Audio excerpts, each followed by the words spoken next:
Welcome, TLC family. Have you ever met someone who talks a lot? I remember when my younger brother Jonathan was a baby, he really, for a while, didn't speak. And we took him to the doctor one day and found out that he was tongue-tied. And so the doctor clipped it and, loosened his tongue. And since then, he just was a talker. We called him a blabberhead, right? He would just talk to anyone who would listen.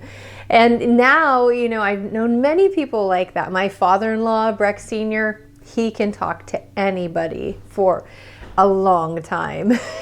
And even my own son Noah, he's definitely a friendly, talkative guy, and that's not a bad thing, right? I actually kind of envy them in some way, because they easily converse with people that they don't really know. I'm a little bit more shy when it comes to conversational stuff, but they are talkers. Now when it comes to God, though, a lot of people think that God is this stoic, solemn, very quiet, very serious person. But really, God is a talker. God is speaking. He loves to speak to his children. He loves to give us direction. He loves to show us, things that are coming in the future, give us, correct us if we're going the wrong way. God is a talker. He is always speaking. Now you might say, well, Pastor Shauna, I don't know. I don't know if I've ever heard God speak to me. Most of the time, we just don't understand that, hey, that's him. He's speaking to you. He's always there trying to show you things. And a lot of times we just think that it was us, right? Oh, that was just my idea. Or we just don't pay attention, or we don't take time to listen and ask him. But I tell you what, guys, a big part, an exciting part for me of walking in the Spirit, and that is our series, right? We're talking about walking in the Spirit, denying the flesh, disciplining this body, and just plugging into what God has for us to do. A big exciting part of that is hearing the voice of God, listening for his direction. And I love to teach on this topic, and because I feel like this is so important and something that most Christians just kind of gloss over, and they don't really understand how easy it is to hear from God. And so that's what we want to talk about today. God is a talker. And so there's so many instances in the Bible where God is speaking. I'm just going to remind you of the very beginning when Adam and Eve were first created. We know that God would come in the cool of the day and walk with them in the garden and talk to them. That was a tradition, like a regular thing that happened every day. And we know that because when Adam and Eve sinned and they fell, then God came looking for them in the cool of the day, like he was used to, ready for his conversation, and they were hiding, right? Because that relationship was broken. But from the very beginning, you can see God setting this precedent that he wanted to be involved in man's life. He wanted to be, speaking to them and conversing and having this relationship. And I tell you what, God is the same yesterday, today, and forever. He has not changed. He didn't stop talking because, it's so many thousands of years later. No, he still wants to have a relationship with us. And so there's so many instances in the Bible. Obviously, we can't cover all of them. I thought a good place to start would be the book of Acts, because we've been reading that together as a church. Every week we have our chapter that we listen to through audio Bible, and we meditate on it. And so, we've been familiar with the book of Acts. So I'm going to start there and give some examples, because I want you to see, what kinds of things does God like to say? And as we become more sensitive and kind of on the lookout for when he's speaking to us, it's going to become more and more clear in your life. I want you guys to have this, open, active relationship where you're conversing with Father God on a daily basis. That would be my desire for you. And so let's look at some examples here. I'm going to start in Acts chapter 5. Acts chapter 5, verse 17. And so it says, "And then the high priest rose up and all those who were with him, which is the sect of the Sadducees, and they were filled with indignation, and they laid their hands on the apostles and put them in the common prison. But at night an angel of the Lord opened the prison doors and brought them out and said, "Go stand in the temple and speak to the people all the words of this life." Now, this is some interesting action here. The early church, they're already being persecuted because the religious leaders are like, who are these people? They're talking about Jesus all the time. Jesus had already been crucified, buried, rose from the dead, ascended, and went back into heaven. And now the apostles, the disciples are spreading the good news. They're preaching the gospel. And so it's making some waves. It's making some people upset. So they put them in prison. But what happens?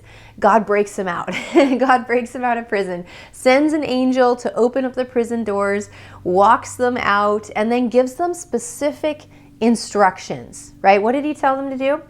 Go stand in the temple and speak to the people all the words of this life. Told them where to go, told them what kind of things to say. And so there's some very specific direction that the Spirit of God spoke to these apostles in a rough time in their lives. I'm sure it wasn't comfortable to be arrested, right? Maybe they were even, roughed up a little bit in the process. But God cared enough about them to break them out and speak specific directions to encourage them to keep going. I wonder, after you've been arrested, you might think, should I keep preaching? That didn't go so well. So God gave them very clear, specific directions. Let's go on to Acts chapter 8. Acts chapter 8, verse 26. We've got an angel showing up in this one too. It says, "Now an angel of the Lord spoke to Philip, saying," specific directions here, "Arise and go toward the south along the road which goes down from Jerusalem to Gaza. This is desert." So he arose and went. Thankfully, Philip obeyed, right? Like, can you imagine? He's like, "No, I don't want to go to the desert today. Sorry, God." No, he heard the directions and he went. It was that simple, right? Okay. So he arose and went, and behold, a man of Ethiopia, a eunuch of great authority under Candace, the queen of the Ethiopians, who had charge of all her treasury and had come to Jerusalem to worship, was returning. And sitting in his chariot, he was reading Isaiah the prophet. Then the Spirit said to Philip, "Go near and overtake this chariot." So Philip ran to him and heard him reading the prophet Isaiah and said, "Do you understand what you're reading?" So let's kind of recap what's going on here. So the angel of the Lord appears and says, "Philip, go out here to the desert." Philip goes. This a very important man from Ethiopia, right, was driving down the road in his chariot.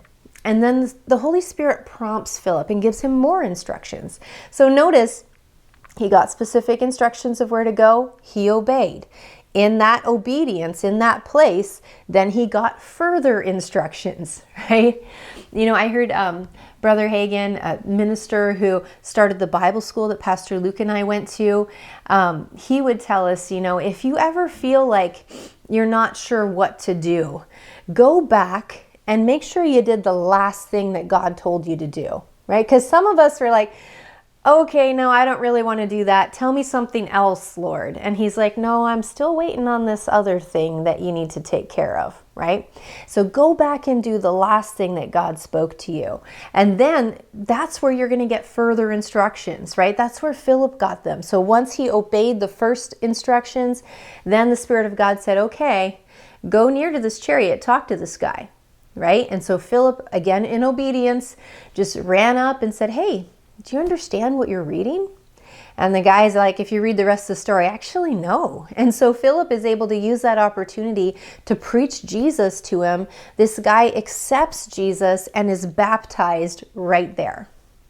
And so these are the kinds of things we're looking for. What kinds of things does God want to speak to us? Well, we've already seen 2 examples of very specific direction.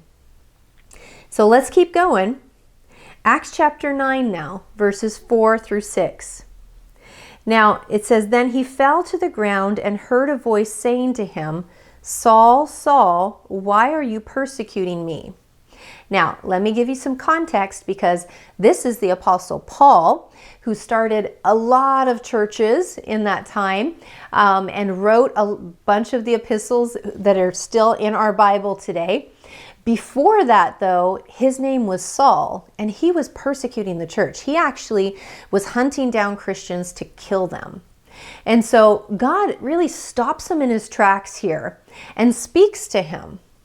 Now notice, Saul at this time, was in disobedience.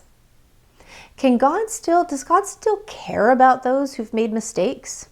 Maybe have messed up, maybe are living in sin or disobedience right now? Well, God cared enough about Saul to talk to him right here, to really correct him and set him straight, right? And so God says to him, Saul, Saul, why are you persecuting me? And he said, who are you, Lord? It's like he knew, but he wanted confirmation, right? Okay, I know it's you, Lord, but can you tell me anyways that it's really you? It's kind of funny, right? And so, who are you, Lord? And then the Lord said, I am Jesus, whom you are persecuting. It is hard for you to kick against the goads. And so the Lord just so lovingly corrects him and says, hey, what you're doing, you're reaching out, you're persecuting the church, you're actually persecuting me. Saul, you're messing up. I know you're zealous for me. You know a lot of the scriptures in that, but you're persecuting me. Now, what happens next? How does Saul respond? So he, trembling and astonished, said, Lord, what do you want me to do? Then the Lord said to him, arise and go into the city, and you will be told what you must do. And so, again, I love this because you see the Lord bringing correction, right? And he didn't come and say, Saul, you're just such a horrible person and you don't deserve to be in my presence or anything like that. I feel like a lot of Christians, they would expect that, right? They would expect condemnation and, fear and all of this, but really the Lord is merciful. He's so good. He's too good to us, right? And so he shows up, he's merciful. He corrects Saul, says, hey, what you're doing, it's not right. You're persecuting me when you're persecuting my church.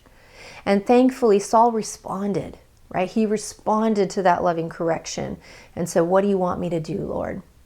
And then what happened? And the Lord gave him specific instructions. Arise, go to the city, and await further instructions. So he's giving him step by step what to do, right?